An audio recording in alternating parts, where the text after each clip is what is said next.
என்னது இட்லி? எப்பா இட்லி போட்ட சமான எவ்வளவு பெரிய பூகம் வந்தாலும் சரிடா, நீ ஒரு ஆள் எஸ்கேப் ஆயிருப்பா. வெல்கம் டு ஐரக்ஷன் சேனல். எங்களோட வீடியோஸ் உங்களுக்கு பிடிச்சிருந்ததுன்னா லைக் பண்ணுங்க, கமெண்ட் பண்ணுங்க, ஷேர் பண்ணுங்க, மறக்காம சப்ஸ்கிரைப் பண்ணுங்க. ஓகே, இப்போ என்ன வீடியோ பார்க்க போறோம்னா ப்ராட்காஸ்ட் தமிழ்ல நான் உங்க சேனல் தான் பார்க்க போறோம். ஏற்கனவே லியோ அந்த எக்ஸ்பிளனேஷன் ஒரு வீடியோ பார்த்தோம், அதோட பாட்டு தான் பார்க்க போறோம். பார்க்கலாமா? ஓரளவுக்கு மேல நம்ம கிட்ட பேச்சே கிடையாது, வீச்சுதான். Leo time. Hey guys, welcome back to another episode of PT. Previous video அதாவது பார்ட் 1ல வந்துட்டு 20 years பிஃபோர் இறந்து போன லியோ அப்படிங்கிற ஒரு கேரக்டர் ரீஎன்ட்ரி கொடுத்ததை பத்தி பார்த்திருந்தோம். பார்த்திபன்கிற ஒரு அமைதியான ஒரு கேரக்டருக்குள்ள அது உருவானது எப்படிங்கிற மாதிரி பார்த்திருந்தோம். ஸோ அது பார்க்காதவங்க சேனல்ல இருக்கு, செக் பண்ணி பாருங்க. அண்ட் மேல தெரியுது இல்லையா, அதையும் கிளிக் பண்ணி செக் பண்ணி பாருங்க. பிகாஸ் இங்க அந்த வீடியோ பார்த்தாதான் இந்த வீடியோ பார்க்கறது உங்களுக்கு வேல்யூவா இருக்கும்.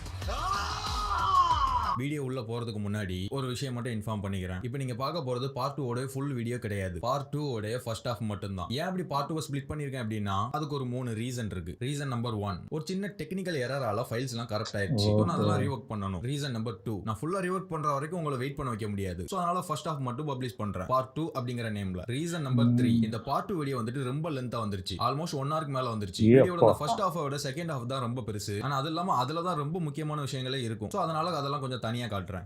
பார்த்தா போர் அடிச்சிரும்ல. அண்ட் இன்னொரு விஷயம் என்னன்னா, சரி வேண்டாம், நான் அதை எண்ட் ஆஃப் த வீடியோல சொல்றேன். இப்போ நம்ம இந்த வீடியோக்குள்ள போகலாம். அண்ட் பார்ட் 1 நீங்க பார்த்துட்டு வந்திருக்கீங்க அப்படின்னா சோ டைரக்டா நம்ம வீடியோக்குள்ள போயிடலாம்.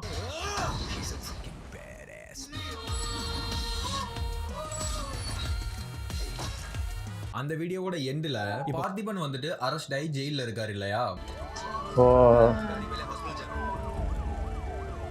மிஸ்கின் அண்ட் சாண்டி அண்ட் பிளஸ் 3 பேரை கொன்னதால அவர் இப்ப ஜெயில்ல இருக்கிறாரு. அண்ட் இங்க ஒரு லேடி நான் அவன குடும்பத்தோட கொலை பண்ணுவேன்னு ஒரு வெஞ்சன்ஸ்ல இருக்கிறா. குடும்பத்தோட அறுத்து குழியில அனுப்பிட்டுதான் இந்த மனுஷனை மண்ணுக்கு கொடுப்பேன். மிஸ்கினோட வைஃப். இந்த பொம்பளை யாருன்னா சாண்டியோட அக்கா அண்ட் மிஸ்கினோட ஒய்ஃப். அததான் சொன்னேன். என்னோட தம்பிய சாகடிச்சவன குடும்பத்தோட அறுத்து குழியில அனுப்பிட்டுதான். அந்த லேடி சபதம் பண்ணும்போது ஒருத்தவர் அத கோபமா பாக்குறாரு. எப்படி பாக்குறாருன்னா அந்த சபதத்தை நான் நிறைவேற்றுறேன் அப்படிங்கிற மாதிரி ஒரு பார்வை. இவர் யாருன்னா மிஸ்கினோட மச்சான், சாண்டியோட அண்ணன், அதாவது இந்த லேடியோட அண்ணன் தான் இவர். சோ அப்ப இவங்க பாக்கும்போது தெரியுது இவங்க வந்துட்டு ஒரு ரவுடி ஃபேமிலி, ஒரு ரவுடி கும்பல், ரவுடி ஃபேமிலி வந்தங்கிறது தெரியுது. சோ இப்படிப்பட்ட ஒரு ஃபேமிலியோட அமைதியா நிம்மதியா வாழ்ந்துகிட்டு இருக்க பார்த்திபன் ஃபேமிலி பகையாளியா ஆயிருச்சு. சோ இதுக்கப்புறம் என்ன நடக்க போகுது? சோ ஓகே, இப்ப நம்ம பார்த்திபனுக்கு வருவோம். சோ பார்த்திபனை வச்சு திரும்ப திரும்ப விசாரிக்கிறாங்க. வாய்தாவுக்கு மேல வாய்தா வருது. அப்ப அவருடைய அந்த முகத்துல ஒரு குழப்பம் ஒண்ணு இருக்குது. அது என்னன்னா, நாம இப்போ ஒரு கொலைகாரன், ஆனாலும் நான் ஒரு நிரபராதி. என்ன நடக்குது ஆக்சுவலா என்ன சுத்தி அண்ட் எனக்குள்ள, இப்படி ஒரு மைண்ட் செட்ல தான் பார்த்திபனோட அந்த நாட்கள் ஓடுது.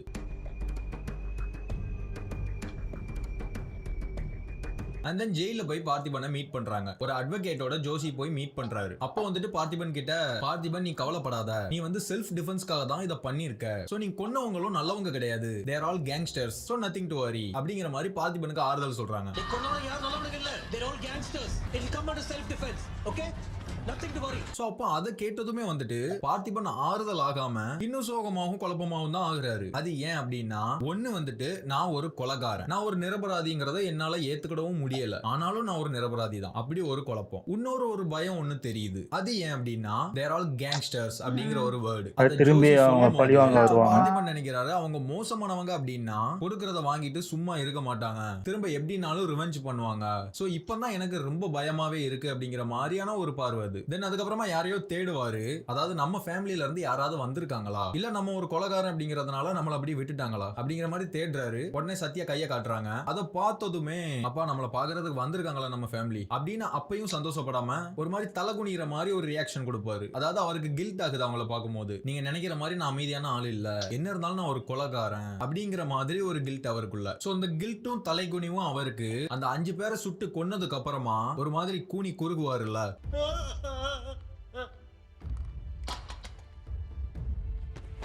அப்பத்துல இருந்து இப்ப வரைக்கும் அவர் தலை குனிஞ்சே தான் இருப்பாரு. அவரால் நார்மலா இருக்க முடியாது. சோ தென் கோர்ட்ல வச்சு அந்த ஸ்ருதிங்கிற பொண்ணு சாட்சி சொல்லுது. அதுக்கப்புறமா அவங்களோட அட்வொகேட் அவருக்காக வாதாடுறாங்க. ஒரு ஸ்பாட்டட் ஹைனா வழி தவறி போந்தப்போ அது இந்த ஊரே சேர்ந்து அடிச்சு கொள்ள தான் பார்த்தது. ஆனா இவரு தன்னோட உயிரை பணையம் வச்சு இவங்க எல்லார்கிட்ட இருந்தும் அந்த ஹைனாவை உயிரோட காப்பாத்தினாரு. இப்படி அனிமல்ஸ் மேல அக்கறை காட்டுற ஒருத்தரால எப்படி மனுஷங்களை கொலை பண்ண முடியும்? சோ இது ஒரு செல்ஃப் டிஃபென்ஸ்க்காக பண்ணப்பட்ட ஒரு விஷயம். தன்னையும் தன்னை சுத்தி இருந்த அந்த 2 பெண்களையும் காப்பாத்துறதுக்காக தான் செல்ஃப் டிஃபென்ஸ்க்காக அந்த 5 பேரை சுட்டு கொண்டிருக்காரு. அந்த இடத்துல பார்த்திபனோட அந்த சிச்சுவேஷனை பாருங்க. அவரு அவங்களால கொல்லப்படப்பட்டாலும் அந்த 2 பொண்ணுங்களுக்கும் பாதுகாப்பு இல்ல. சோ அப்ப அவரையும் காப்பாத்திக்கணும், அந்த 2 பெண்களையும் காப்பாத்தணும். இந்த ஸ்ருதிங்கிற பொண்ணோட ஹஸ்பண்ட் கிட்ட பார்த்திபன் ஒரு வார்த்தை சொல்லுவாரு, ஜாக்கிரதையா பாத்துக்கடா, பை.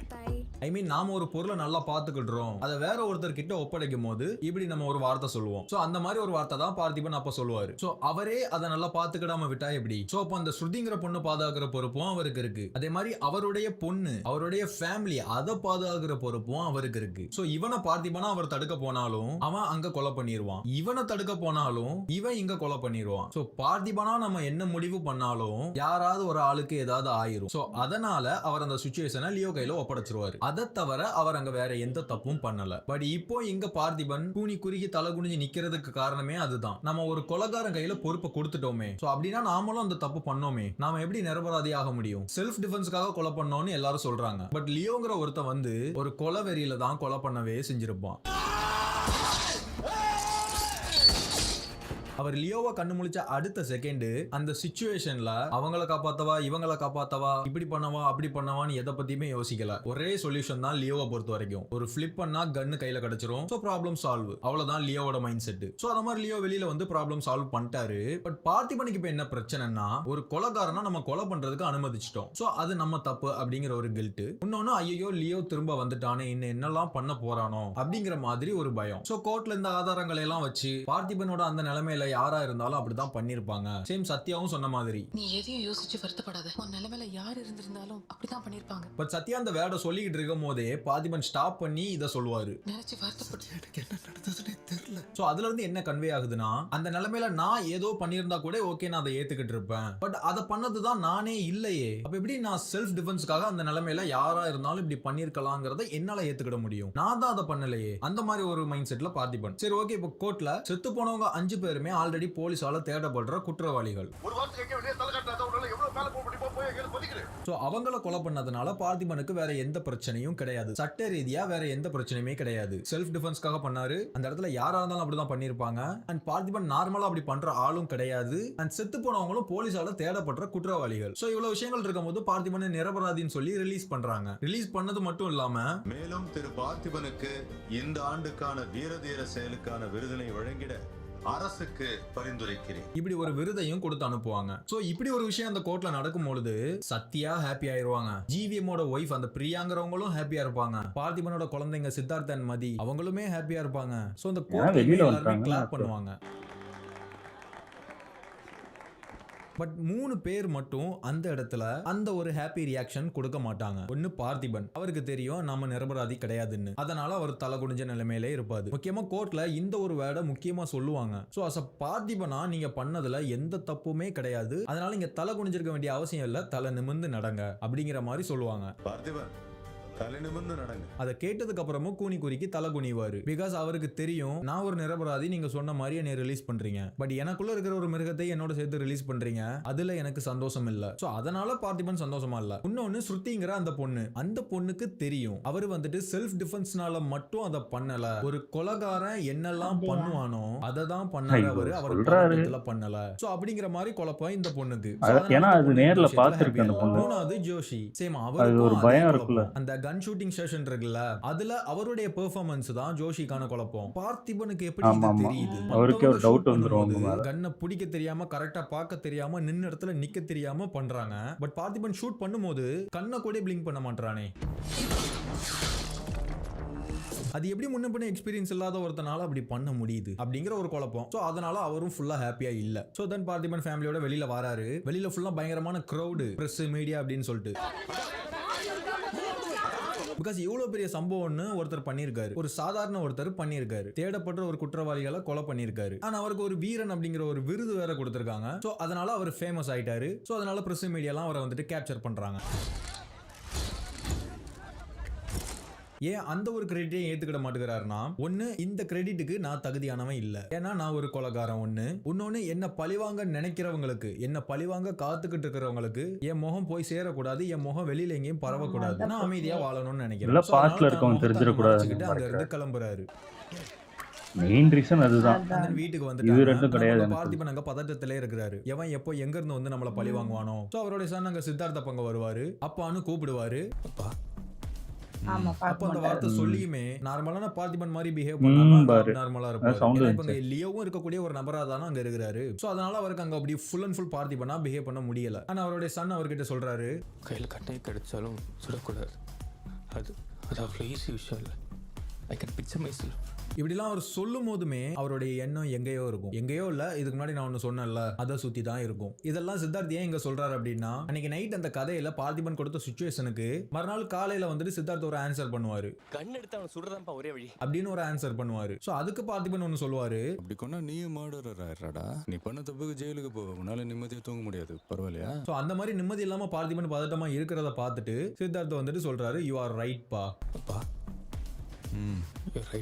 அப்படிங்கிற அந்த ஒரு விஷயத்தை அப்படி சொல்றாரு. ஆனா அதுக்கப்புறம் யாருமே வீட்டுல நிம்மதியா இருக்க முடியல. எல்லாருமே ஒரு ஒருவேளை ஒரு வீட்டுக்குள்ள இப்படி நடிச்சாதான் எங்க இருந்து ஆபத்து பண்றாரு. சத்யாவோட வொர்க்கிங் பிளேஸ்லயும் சில பேர் சில விஷயங்களை சொல்லி அலர்ட் பண்ணுவாங்க. செத்தவனுங்க எத்தனை கேஸ் வாங்கிருக்கானுங்கன்னா அவனுங்க லேசு பட்டவனுங்களா தெரியல. அவனுங்க சைடுல இழப்பு தானே, இதுக்கும் எல்லாரும் ஜாக்கிரதையா இருங்க. ஏன்னா இவர்தான் முன்னாடி கொலை பண்ணிருக்காரு, அவருக்கு பெருசா தெரியாது. அண்ட் இவங்க சொன்ன மாதிரி அவங்க எவ்வளவு டேஞ்சரானவங்களா வேணா இருக்கட்டும், கேங்ஸ்டர் ஃபேமிலியா இருக்கட்டும், ரவுடி கும்பலா இருக்கட்டும், ஃபேமிலி மொத்தமும் சைக்கோவாவே இருக்கட்டுமே, எவ்வளவு மோசமானவங்களா வேணாலும் இருக்கட்டும், பட் அவங்க ஈஸியா பழி வாங்கிடலாம் நினைக்கிற அந்த ஃபேமிலிக்குள்ள ஒருத்தவன் இருக்கிறான். இந்த ரவுடி கும்பல் ரவுடி ஃபேமிலி எல்லாம் லிஸ்ட் பண்ணோம்னா இருக்கிறதுலே டேஞ்சரான ஃபேமிலி அப்படிங்கிற ஃபேமிலியில இருந்து அந்த ஃபேமிலியிலே மோசமான ஒருத்தன் இந்த ஒரு அமைதியான குடும்பத்துக்குள்ள இருக்கும் பொழுது இவங்க எவ்வளவு டேஞ்சரா இருந்தாலும் அவங்களால என்ன பண்ண முடியும்? அவங்கள பார்த்திபன், சத்யா அண்ட் சித்தார்த் அண்ட் மதி, இந்த கண்ணுக்கு தெரிஞ்ச அந்த 4 பேரை கொல்றதுதான் அவங்களோட ஒரே மோட்டிவ். பட் கண்ணுக்கு தெரியாத ஒருத்தனை தாண்டி எப்படி பண்ண முடியும் அதை? தென் வந்துட்டு இந்த கோர்ட் வந்து வெளியில வரும்போது சில பிரசன்ட் மீடியாஸ்லாம் பார்த்திபனை போட்டோ எடுப்பாங்கல்ல, பட் பார்த்திபன் மறைஞ்சு ஒளிஞ்சு வந்துருவாரு எப்படியோ காருக்கு. பட் காருக்குள்ள உட்கார்ந்து இருக்கும் போது ஒரு போட்டோல மாட்டிடுவாரு, முகத்தை மறைச்சிருவாரு, ஆனா பாதி முகத்தை தான் மறைச்சிருப்பாரு. அந்த போட்டோ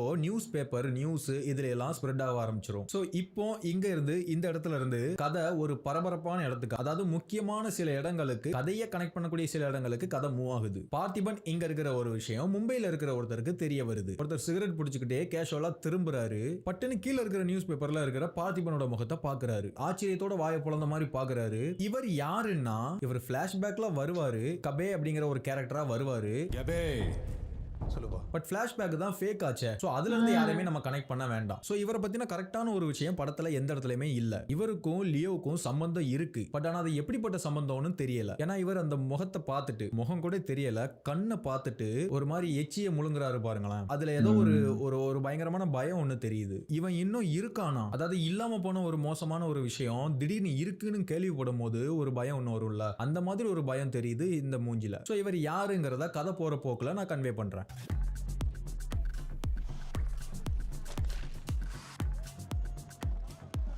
And then next சேலமுக்கு தெரிய வருது. சேலம்ல இருக்கிற ஒருத்தர் நியூஸ் பேப்பர் பாக்குறாரு. நல்லா ஞாபகம் வச்சுக்கோங்க, இவர் இந்த கதையில ஒரு பெரிய ட்விஸ்டான ஒரு ஆளு. இவர் ஒருத்தர சில இடங்கள்ல காட்டுறதுனால கதை நம்ம நினைச்சு பார்க்காத மாதிரி எல்லாம் திரும்புது. ஏன்னா இவருக்கும் லியோவுக்கும் சம்பந்தம் இல்ல. ஏன்னா இவர் நியூஸ் பார்க்கும்போது பயப்பட மாட்டாரு. அந்த நியூஸ்ல என்ன போட்டிருக்காங்கன்னா, மக்கள் நாயகன் தனது கடைக்குள் நுழைந்து மகளையும் ஊழியரையும் கொல்ல முயன்ற கொள்ளையர்களை தற்காப்பிற்காக கொன்ற வழக்கில் விடுதலை செய்யப்பட்டு வீரதீர செயலுக்கான விருது பரிந்துரை. இதை இவர் பார்க்கும்போது என்னது சம்பந்தமே இல்லையே அப்படிங்கிற மாதிரி ஒரு வியப்புல பாப்பாரு. பிகாஸ் இவர் யாருன்னு லைட்டா சொல்றாரு, பார்த்திபனோட ஃப்ரெண்டா அப்படிங்கிற ஒருத்தனுக்கு சம்பந்தப்பட்ட ஒருத்தர். அவ்வளவுதான் இப்போதைக்கு என்னால சொல்ல முடியும். And then சிம்லாவுக்கு இந்த விஷயம் தெரிய வருது. சிம்லால இருக்கிற ஒரு சென்ட்ரல் ஜெயில இந்த நியூஸ் பேப்பர் போகுது. அத ஒருத்தர் எடுக்கிறாரு. அவர் யாருன்னு உங்களுக்கு தெரியும், அதனால நான் இப்பவே அதை சொல்லிடுறேன். இவர் வந்துட்டு லியோவுக்கு சம்பந்தப்பட்டவர். லியோ சாகும்போது அவன் கூட இருந்த ஆளுங்கள்ல இன்னி வரைக்கும் உயிரோடு இருக்கிற ஒருத்தர் நீங்க மட்டும்தான். சோ லியோவுக்கு சம்பந்தப்பட்ட ஒருத்தருக்கு லியோ இருக்கிறதா தெரியும். அவரு இருந்தாரு அப்போ கதிர். நெக்ஸ்ட் தெலுங்கானாவுக்கு இந்த விஷயம் தெரிய வருது. ஒரு ஃபைனான்ஸ் கம்பெனில ஒருத்தர் நின்னுகிட்டு இருப்பாரு. ஆப்போசிட்ல உள்ள டிவில இந்த நியூஸ் போகும். அதை பார்த்து இவர் ஆச்சரியப்படுவாரு. இவர் யாருன்னு தெரியல, இவர் ஏன் ஆச்சரியப்படுறாரு அப்படிங்கறதும் தெரியல. பட் இவர் இதுக்கப்புறம் என்ன பண்ணுவாருங்கிறத நான் ப்ரெடிக்ட் பண்ணி சொல்றேன். சோ அதை ஜஸ்ட் இமேஜின் பண்ணிக்கோங்க. இவர் இந்த நியூஸை பார்த்து ஆச்சரியப்படுறாரா, அண்ட் தென் வேற ஒருத்தருக்கு கால் பண்ணி இதை சொல்லுவாரு. இந்த மாதிரி நான் இதை பார்த்தேன், பட் அவன் தானா என்னன்னு எனக்கு கன்ஃபார்மா தெரியல. கன்ஃபார்மா என்னன்னு தெரியலன்னு அவர் சொன்னதும், சும்மா யாரையாவது பார்த்துட்டு வளராத, முழு மூஞ்சியை பார்த்து கன்ஃபார்ம் பண்ணிட்டு என்கிட்ட வந்து சொல்லு அப்படிங்கிற மாதிரி அவர் இவர்கிட்ட சொல்லியிருப்பாரு. சோ இதுக்கப்புறம் இது நடந்திருக்கு. நடந்த மாதிரி நீங்க இமேஜின் பண்ணிக்கோங்க. ஓகே, ஆமா, அங்க இருந்து போட்டோ எடுக்க வருவார்ல, இவர்தான் போட்டோ எடுத்துட்டு போவாரு. திரும்பி அப்படிங்கிற ஒருத்தன் இப்படி ஒரு விஷயம் பண்ணதா தெரிய வந்திருக்கு. ஒரு இடத்துல இவர் யாருன்னே தெரியல. இன்னொன்னு பார்த்திபனுக்கு சம்பந்தப்பட்ட ஒரு இடம், இன்னொன்னு லியோவுக்கு சம்பந்தப்பட்ட ஒரு இடம். ஆனா அந்த 4வது இடத்தை பத்தி நான் பின்னாடி சொல்றேன். பட் அது முக்கியமான ஒருத்தவங்க சம்பந்தப்பட்ட ஒரு இடம் தான் அது. அந்த நீங்க பார்த்திபன் வந்துட்டு இப்படி பேரஞ்ச மாதிரி பயந்துகிட்டே இருக்கிறதுனால சத்யா வந்துட்டு அவர்கிட்ட நீ வெளியில போ, ஒர்க்குக்கு போ அப்படிங்கிற மாதிரி சொல்லுவாங்க. சோ அதுக்கு பார்த்திபன் வந்துட்டு சொல்லுவாரு, காஃபி ஷாப்குள்ள எல்லாத்தையும் மறந்துட்டு சகஜமா இருக்க முடியாது சத்யா. அப்ப அவர் அங்க நார்மலா அமைதியா பேசிக்கிட்டு இருக்கும் போதே வெளியில வந்துட்டு ஒரு கிளி சவுண்ட் ஒண்ணு கேட்கும். அதை கேட்டதும் அவர் எப்படி பயப்படுறாரு பாருங்களேன். அதாவது சின்ன சின்ன சத்தமும் பெரிய பெரிய பதட்டத்தை உண்டாக்குது அவருக்கு. சத்யா அதை பார்த்துட்டு குழப்பமாகறாங்க. ஒரு கிளி சத்தத்துக்கு எதுக்காக இவன் பயப்படுறான்? சின்ன சின்ன விஷயத்துக்கும் பயந்தோம் அப்படின்னா நம்மளால ஃபோக்கஸ்டா ஒரு இது வந்து ஆக்டிங் பண்றாரு எனக்கு தெரிஞ்சு, பயந்த மாதிரி தான் பார்த்திபனும் இருப்பாரு. லைக் இது எப்படின்னா 3 படத்தோட கிளைமேக்ஸ் போர்ஷன் இருக்குல்ல, தனுஷ் வந்துட்டு ஃபோக்கஸ்டா ஒரு லெட்டர் எழுதிட்டு இருப்பாரு. பட் அங்க அவருக்குள்ள ஒரு சில விஷயங்கள் அவரை தொந்தரவு பண்ணி பாத்திருக்கீங்களா? லைக் அந்த மாதிரியான ஒரு பயம் தான் பார்த்திபனுக்கு இப்போ. அதாவது பார்த்திபன் எந்த அளவுக்கு பயப்படுறாரு, எதுக்கெல்லாம் பயப்படுறாரு அப்படின்னா எனக்கு தெரிஞ்சு ஆக்டிங் தான் பண்றாரு. என்னடா ஃபோக்கஸ் முடியலங்கிற அந்த வார்த்தைக்கு அப்புறம் ஒரு சாங் ஒன்னு ஸ்டார்ட் ஆகும். ஐ அம் ஸ்கேர்ட் அப்படின்னு ஒரு சாங். என்னால ஃபோக்கஸ் பண்ண முடிய மாட்டேங்குது. I'm scared of the voices of the click. So அந்த பாட்டோட வரிகள்லயே அவரோட பயத்தையும் அந்த பதட்டத்தையும் அவரோட நிலைமையும் தெள்ள தெளிவா விளக்கியிருப்பாங்க. அது என்னங்கறத நான் உங்களுக்கு இப்ப விளக்குறேன். ஐ அம் ஸ்கேர்ட், நான் பயப்படுறேன். எதுக்கெல்லாம்? ஆஃப் த வாய்ஸஸ், மற்ற மனிதர்களோட குரல் கேட்டா நான் பயப்படுறேன். I'm scared of the voices of the sound of lighting in the sky, those sounds make me wanna cry. இந்த இடி மின்னல் சத்தம் இதெல்லாம் என்ன அழ வைக்குது, அந்த அளவுக்கு நான் பயப்படுறேன். the sound of lightning in the sky, those sounds இந்த பாட்டிலே கண்டுபிடிச்சிக்கலாம் அவ்வளோ பொய் சொல்றாரு. நான் பயப்படுறேன். பயமே இல்லாத ஒருத்தர் மாதிரி தான். இதுக்கு என்னன்னா, அதாவது உள்ள போய் 2 பாத்ரூம் போறதுக்கு எனக்கு பயமா இருக்கு, அதனால நான் வெறும் 1 பாத்ரூமே போயிட்டு உடனே வந்துடுறேன். அந்த அளவுக்கு அவர் பயப்படுறாரு. Okay, I'm gonna pee. And I'm scared of my past and scared of my future and scared of the present.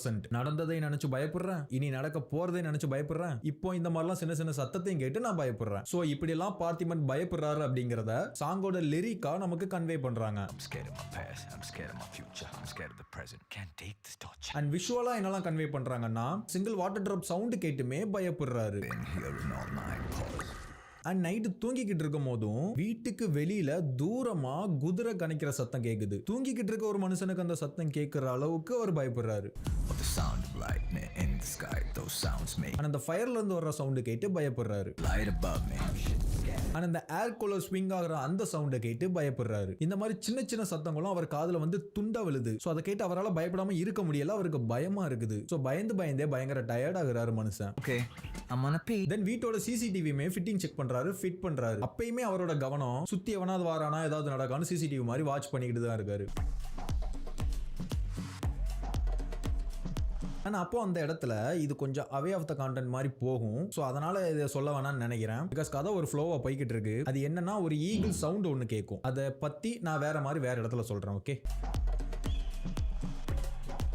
So then night தூங்காம காவல்கார மாதிரி காவல் காத்துக்கிட்டு இருக்காரு. அப்ப அந்த சின்ட்டுங்கிற பொண்ணு எழுந்து அப்பா அப்படின்னு சொல்லிட்டு கூப்பிடும். அப்ப பட்டுன்னு திரும்ப வரல. அவர் பட்டுன்னு திரும்பினதும் பொண்ணு கூப்பிட்டாலேன்னு திரும்பல. அப்பயுமே ஒரு குரல் கேட்குதுங்கிற ஒரு பயத்துல தான் திரும்புறாரு. தென் அந்த பொண்ணு பக்கத்துல வந்து படுன்னு சொல்லும். உடனே வந்து அந்த பொண்ணோட மடியில படுத்துருவாரு. அப்ப அவர் தூங்குற மாதிரி காட்டுறாங்கல்ல, அந்த தூக்கத்தை பாருங்களேன். நிம்மதியா ஒருத்தன் தூங்குற மாதிரியா இருக்கு. கண்ணை பொத்தி இருக்கான், அவ்வளவுதான். மத்தபடி கவனம் எல்லாம் எங்கெல்லாமோ இருக்கு. பிகாஸ் முன்னாடி பார்த்திபன் சொன்ன மாதிரி நீ பண்ண தப்புக்கு ஜெயிலுக்கு போக உன்னால நிம்மதியா தூங்க முடியாது. இதோட அந்த எனக்கு தெரிஞ்சு இது மக்களையும் அங்க இருக்கிறவங்களையும் ஏமாத்துற ஒரு இதுதான் பார்த்திபன் ஆக்டிங் பண்றது. பயப்படுது, எதுக்கெல்லாம் பயப்படுது அப்படிங்கறத இந்த போர்ஷன்ல கன்வே பண்ணிட்டாங்க. I'm feeling cold, I'm feeling hot. But இந்த கேரக்டர் ஏன் பயப்படுது அப்படின்னா, ஆல்ரெடி சொல்லிட்டே இருந்தாலும் பிராடா சொல்றேன். 2 காரணம். எங்க எவனாலையாவது நமக்கு ஆபத்து வந்துருமோன்னு கொஞ்சமா ஒரு பயம். 2வது எங்க அந்த ஆபத்தானவங்களால நமக்குள்ள இருக்கிற பயங்கர ஆபத்தானவங்க வெளியில வந்துருவானோ அப்படிங்கிற பயம் தான் அவருக்கு அதிகமா இருக்கும். சோ இப்படியே பயந்துகிட்டே 10 டேஸா வீட்டை விட்டு வெளியில போகாம வீட்டுக்குள்ளே அடைஞ்சு கிடப்பாங்க. பார்த்திபன் மட்டும் இல்ல, மொத்த ஃபேமிலி ஃபேமிலியுமே. சோ தென் அப்புறமா அந்த பிரியாங்கிற பொண்ணு வீட்டுக்கு வரும். அதாவது இவங்க வந்துட்டு ஜோஷியோட ஒய்ஃப், ஃபேமிலி ஃப்ரெண்ட் இவங்க. சோ அவங்க வீட்டுக்கு வந்துட்டாங்கன்னு சொல்லிட்டு பார்த்திபன் வந்துட்டு டீ போட்டு கொடுக்கலான்னு ஃப்ரிட்ஜை திறந்து பாப்பாரு. உள்ள ஒண்ணுமே இருக்காது. அந்த பிரியாங்கிற பொண்ணு பார்த்திபன் கிட்ட சொல்லுவாங்க, என்ன தேடிட்டு இருக்கீங்க? அங்க எதுவும் கிடைக்காது. ஏதாவது வாங்கி வச்சிருந்தா தானே. இன்னும் எவ்வளவு நாள் தான் வீட்ல ஒளிஞ்சிருக்க போறீங்க பார்த்திபன்? அவங்க இப்படி எல்லாம் சொல்லும் போது பார்த்திபன் ஒரு ரியாக்ஷன் கொடுப்பாரு. அவங்க என்ன எண்ணத்துல சொல்றாங்கன்னா, சும்மா அந்த 4 ரவுடி பசங்களை பார்த்து ஏன் பயப்படுறீங்க, அவங்களால என்ன பண்ணிட முடியும், நீங்க நார்மலா இருங்க அப்படிங்கிற மாதிரி அட்வைஸ் பண்றாங்க. பட் அதுக்கு பார்த்திபனோட ரியாக்ஷன் வந்து எப்படி இருக்குன்னா, இதெல்லாம் உனக்கு சொன்னா புரியாது, நான் பயப்படுறதே வேற விஷயத்துக்காக. சோ அப்படி ஒரு ரியாக்ஷன் கொடுக்காரு. ஆனா அந்த பிரியாங்கிற பொண்ணு திரும்ப சொல்றாங்க, உங்களை மட்டும் நீங்க கஷ்டப்படுத்தல, நீங்க கஷ்டப்படுறது மட்டும் இல்லாம உங்களால அவங்களையும் கஷ்டப்படுத்துறீங்க அப்படிங்கிற மாதிரி சொல்லுவாங்க. சோ அதை கேட்டதும் பார்த்திபன் கொஞ்சம் ஃபீல் பண்ணுவாரு. ஆமா, நமக்குள்ள நடக்கிற விஷயங்களால இவங்களையே நம்ம கஷ்டப்படுத்தணும்னு ஃபீல் பண்ணுவாரு. ஆனா அந்த பிரியாங்கிற பொண்ணு, இப்படியே எவ்வளவு நாள் தான் சின்ன சின்ன சத்தத்தை கேட்டு காது பொத்திட்டு இருக்க போறீங்க? Go get some fresh air. வீட்டை நான் பாத்துக்கிறேன். முதல்ல அவங்கள வெளியில கூட்டிட்டு போங்க. வீட்டை நான் பாத்துக்கிறேன் அப்படிங்கிற மாதிரி அவங்கள ஃபோர்ஸ் பண்ணி வெளியே போக சொல்லுவாங்க. அண்ட் அப்போ அங்க ஒரு முழு பார்த்திபனா மட்டும், அதாவது இந்த லியோ பிறக்கிறதுக்கு முன்னாடி ஒரு பார்த்திபன் இருந்துகிட்டு இருந்தான்ல படத்தோட ஆரம்ப கட்டத்துல, அந்த பார்த்திபனா அங்க போய் பிஹேவ் பண்ணுவாரு. ஏன்னா நாம இப்படி இருக்கிறதால அது நமக்கு மட்டும் கஷ்டம் இல்ல, அவங்களும் அதனால கஷ்டப்படுறாங்க அப்படிங்கறத ஃபீல் பண்ணி உணர்ந்ததால அவர் முழு பார்த்திபனா அவங்க முன்னாடி போறாரு. பால் பாக்கெட் வாங்க வெளியே போறேன், உங்க யாருக்காவது ஏதாவது வாங்கணுமா?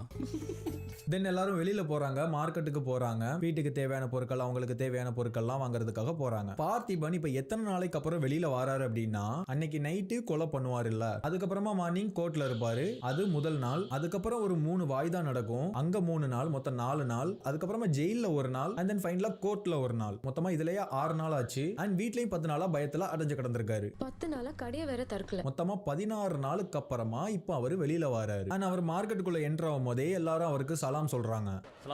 Salam sir. Salam. Hi sir. Salam. Because ஏன்னா அவர் தான் ஃபேமஸ் ஆயிட்டாருல, இப்படி ஒரு விஷயம் பண்ணிருக்காரு, இப்படி ஒரு விருது கொடுத்திருக்காங்க, நியூஸ் பேப்பர்ல எல்லாம் வந்திருக்காரு. பப்ளிக்கை பொறுத்த வரைக்கும் ஒரு வீர தீர செயல் செஞ்ச ஒரு வீரன். சோ அதனால அவருக்கு சலாம் சொல்றாங்க. சோ அந்த இடத்துல பார்த்திபன் டிஸ்டர்ப் ஆகுறாரு. பிகாஸ் இதுதான் என்னோட பிரச்சனையே, என்னை எல்லாரும் இப்படி தனியா துண்டா பாக்குறதா எனக்கு பிரச்சனையேங்கிற மாதிரி அவர் டிஸ்டர்ப் ஆகுறாரு. அண்ட் நெக்ஸ்டா இந்த ஒரு ஷாட் ஒன்னு காட்டுறாங்கல்ல, இந்த குதிரைங்களுக்கு இடையில குதிரை சத்தத்தோட ஒரு ஷாட் காட்டுறாங்கல்ல, இதுக்கான ரீசனை நான் அப்புறம் சொல்றேன். அண்ட் இப்படி எல்லாரும் தனியா துண்டா பாக்குறதுனால கொஞ்சம் டிஸ்டர்ப் ஆகுறாரு. பார்த்திபனா தன்னை கொஞ்சம் மறக்கிறாரு. அண்ட் அதுக்கப்புறமா சத்யா பார்த்தின்னு கூப்பிட்டதும் பட்டுன்னு ஒரு ரியாக்ஷன், ஆமா நான் தான் பார்த்திபன் அப்படிங்கிற மாதிரி ஒரு ரியாக்ஷன் கொடுக்குறாரு. பார்த்திபா, நான் வாங்க வேண்டியது அங்க இருக்கு. அப்படின்னா அதுக்கு முன்னாடி அவர் பார்த்திபன்ங்கிற மறந்து யாரா ஃபீல் பண்ணிருக்காரு. அப்போ அந்த இடத்துல லியோ வந்திருக்காரா? பட் ஏன் வந்தாரு? இப்படி பப்ளிக்லாம் அவரை தனியா பாக்குறதுனாலயா? இல்ல, அதுக்கான ரீசனே நான் பின்னாடி சொல்றேன். ஆமா நான் தான் பார்த்திங்கிற மாதிரி பார்த்திபன் ரிலீஸ் பண்றாரு. அப்போ சத்யா வந்துட்டு நான் போய் எனக்கு தேவையான பொருட்கள்லாம் அங்க போய் வாங்கிட்டு வரேன் அப்படிங்கிற மாதிரி சொல்றாங்க. பார்த்திபா, நான் வாங்க வேண்டியது அங்க இருக்கு. அவரு அங்க ஏதோ வணக்கம் வைக்கிறாரு. அதாவது இப்போ இங்க லியோ தான் இருக்கிறாரு. அவர் வந்துட்டு பார்த்திபனா ஆக்ட் பண்றாரு. ஆனா அவருடைய எண்ணம் வேற ஒரு இடத்துல இருக்கு. அந்த இடம் என்னங்கறத பின்னாடி சொல்றேன். ஆனா அப்புறமா சித்தார்த்து கிட்ட நீ பாத்துக்கடா அப்படிங்கிற மாதிரி சொல்லிட்டு போவாரு. பாத்துக்கடா. சரிப்பா. அதாவது இந்த பார்த்துக்கடாங்கிற வார்த்தையை சித்தார்த்து கிட்ட ஏன் சொல்லணும்? படத்தோட ஓபனிங் சீன்ல பார்த்திபனா வந்துட்டு சித்தார்த்த ஒரு சின்ன பையனா தான் பாப்பாரு. அந்த ஹைனா சீன்ல நான் ஹெல்ப் பண்ணட்டான்னு கேட்கும் போது, நீ சும்மா இருக்கிறதே பெரிய உதவி, அதனால நீ சும்மா இரு அப்படிங்கிற மாதிரி சொல்லுவாரு. அப்பா நானும் கூட வரேன், I'll be helpful. நீ வண்டியை விட்டு கீழே இறங்காம இருப்பா, அதுவே நீ எனக்கு பண்ற பெரிய ஹெல்ப். பட் இங்க நீ பாத்துக்கடான்னு சொல்றதுக்கு என்ன தேவை இருக்கு? பிகாஸ் அவர் சில விஷயங்களை உணர்ந்து தான் கிட்ட பேசினதுனாலயா? அப்படி இல்லன்னா நான் ஒரு இடத்துக்கு போறேன், நீ இப்ப பாத்துக்கோ அப்படிங்கிற மாதிரி எதுவும் மீனிங் இருக்குதா என்னன்னு பின்னாடி சொல்றேன். எத்தனை பின்னாடி சாரி, நான் இந்த இடத்துல வீடியோ முடிக்கிறேன். நான் பின்னாடி சொல்றதுக்கு முன்னாடி உங்களுக்கு தெரியாத நிறைய விஷயங்கள் இருக்கு. ஐ மீன் நீங்க கவனிச்சிருக்காத நிறைய விஷயங்கள் இருக்கு. இன்ட்ரெஸ்டிங்கா இருக்கும். அதை நான் தேர்ட் பார்ட்ல சொல்றேன். ஐ மீன் செகண்ட் பார்ட்டோட செகண்ட் ஹாஃப் ஆன தேர்ட் பார்ட்ல. சோ இந்த செகண்ட் பார்ட்ல இன்ட்ரெஸ்டிங்கா இருக்காது. பட் ஆனா இதுல தான் கதைக்கு தேவையான நிறைய விஷயங்கள் இருக்கு. பட் ஆனா அதெல்லாம் செகண்ட் பார்ட்ட டிபெண்ட் பண்ணி தான் இருக்கு. சோ நம்ம இத கடந்தாதான் அதுல இருக்கக்கூடிய கூஸ் பம்ப்ஸை ஃபீல் பண்ண முடியும். அந்த பரபரப்பான கதைகளமே இந்த மார்க்கெட்ல இருந்தா ஸ்டார்ட் ஆகவே போகுது. ஆனா அங்கதான் கதை வேற ஒரு லெவலுக்கு போக போகுது. இந்த வீடியோட டியூரேஷன் பாத்திருப்பீங்க எவ்வளவு லென்த்தா இருக்குன்னு. சோ இதை விட எக்ஸ்ட்ராவா அது இருக்கும். சோ இதெல்லாம் போட்டா பெரிய டியூரேஷனா இருக்கும். சோ அதனால அதை தனியா போடுறேன். அதுல நீங்க எதிர்பார்க்கிற எல்லா விஷயமும் இருக்கு. சோ நான் அதை மறுபடியும் வெயிட் பண்ணுவீங்க நம்புறேன். சரி, ஓகே, பை பை. ஓரளவுக்கு மேல நம்ம கிட்ட பேச்சு அவ்வளவுதானா? பின்னாடினா அடுத்த கதையில சொல்றாரா? இல்ல நான் மறந்துருவேன். இல்ல, எனக்கு அதான் சொல்றேன்ல, இது எனக்கு எப்படி தோணுதுன்னா, அதாவது பார்த்திபன் அந்த ஸ்கேட் பாட்டே பாத்தீங்கன்னா நீங்க ஃபர்ஸ்ட் வாட்டி பார்க்கும்போது அப்படி தெரியும். ஒரு பாயிண்ட் ஆஃப் வியூல இவர் பயந்துட்டு இருக்காரு மாதிரி காட்டுவாங்க. ஆனா இதே நீங்க படம் பார்த்து 2வது வாட்டி பார்க்கும்போது எனக்கு எப்படி தோணுச்சுன்னா, அதாவது அவரு நம்மளையும் அங்க அவரோட ஃபேமிலியும் உங்களுக்கு முன்னாடி நான் பயந்துருக்கேன், அதாவது நான் கொலை பண்ணிட்டேன், ஐயோ தப்பு பண்ணிட்டேன் அப்போ நான் வருத்தப்படணும் அப்படின்னு ஒரு ஒரு ஆக்டிங் தான் பண்றாரு அது. ஏன்னா அவர் லியோ வந்து கிட்டத்தட்ட அவர் எத்தனையோ கொலை பண்ணியிருக்காரு. இது ஒன்றும் புதுசு கிடையாது. இது இவங்களுக்கு தெரியக்கூடாது. இவங்க இப்போ அவர் அசால்ட்டா இப்போ நார்மலா இருந்தாருன்னா வீட்டில் இருக்கவங்களுக்கே டவுட் வந்துடும். என்ன இவர் 5 பேரை கொண்டிருக்காரு, ஆனா ஒரு ஒரு கவலையும் ஒரு பயமும் இல்லாம அப்படியே இருக்காருன்னு ஒரு அவங்களுக்கும் டவுட் வந்திருக்கும். அதே மாதிரி ஜிவிஎம் அவங்க பக்கத்து வீட்டுனால அவங்களுக்கும் டவுட் வந்திருக்கும். ஏன் இவர் எவ்வளோ நார்மலா இருக்காங்க. அதுக்காக தான் அந்த பிரியானந்த் வர சீனுமே அதுதான். அதான் பயந்துட்டு இருக்கிற மாதிரி. அதுக்கப்புறம் இந்த திரிஷா முன்னாடி ஒரு கிளி கத்துனதுக்கு பயப்படுற மாதிரி எல்லாமே ஆக்டிங் தான் எனக்கு தெரிஞ்சு. அது பார்க்கும்போதே நல்லா தெரியுது. ஆமா ஆமா. அது இல்லாம இவர்தான் லியோ, இவரை பார்த்துதான் மத்தவங்க எல்லாம் பயந்துட்டு இருக்காங்க. இவரு மத்தவங்க எல்லாம் வந்து இவர் இது பண்றதுக்கு இவர் பயப்படுற மாதிரி தெரியல. அதான் சொல்றல, ஃபேமிலிக்கு தெரிஞ்சிருமோ அதாவது அப்படின்னு மறைக்கிறாங்க. அந்த காஃபி ஷாப்பு முன்னாடி வரைக்கும் பார்த்திபனா தான் இருந்தாரு. அந்த லியோன்னு அந்த பாஸ்ட்டை ஃபுல்லாத்தையும் மறந்து நார்மலா தான் இருக்காரு. அதுக்கப்புறம் அந்த காஃபி ஷாப்ல நடந்ததுக்கப்புறம் தான் அவர் கிட்டத்தட்ட அந்த பழைய ஞாபகம் அவரு அதான் அந்த போட்டோ எடுக்கும் போதெல்லாம் மறைக்கிறதே அவர் வந்து இவங்க பழிவாங்க ஆள் அனுப்புவாங்கன்னு அவர் பயப்படவே இல்லை. அவர் பயப்படுறது அவரோட பாஸ்ட நினைச்சு. பாஸ்ட்ல அர்ஜுனும் அவங்க அப்பா ஆண்ட்ரின் தாஸ் அவங்களும் வந்துருவாங்க அப்படின்னு ஒரு பயம்தான். இப்படி நம்மளோட அப்பா இருக்காரு, இவரு சித்தப்பா இருக்காரு, அவரு வந்து ஏதாவது பிரச்சனை பண்ணிடக்கூடாது நம்ம ஃபேமிலிய அப்படின்னு நினைச்சுதான் எனக்கு தெரிஞ்சு இதா இருக்காங்க. எனக்கு அப்படித்தான் தெரியும். ஏன்னா 2வது தடவை பார்க்கும்போது எனக்கு அப்படிதான். ஆமா ஆமா ஆமா. எனக்கு தெரிஞ்சு அதான் நான் இது இவங்களோட பாயிண்ட் ஆஃப் வியூல எனக்கு தெரிஞ்சு இவங்க சொல்றாங்க. என்னோட பாயிண்ட் ஆஃப் வியூன்னு ஒருத்தரோட பாயிண்ட் ஆஃப் வியூன்னு பார்க்கும்போது லியோ படம் வந்து கொஞ்சம் நிறைய விஷயம் நம்மளே வித்தியாசமா பார்க்கலாம். அந்த மாதிரிதான் இருக்கும் எனக்கு தெரிஞ்சு. நல்லா இருந்துச்சு. ஓகே, என் வீடியோஸ் உங்களுக்கு பிடிச்சிருந்தா லைக் பண்ணுங்க, ஷேர் பண்ணுங்க, கமெண்ட் பண்ணுங்க, மறக்காம சப்ஸ்கிரைப் பண்ணுங்க. எல்லாருக்கும்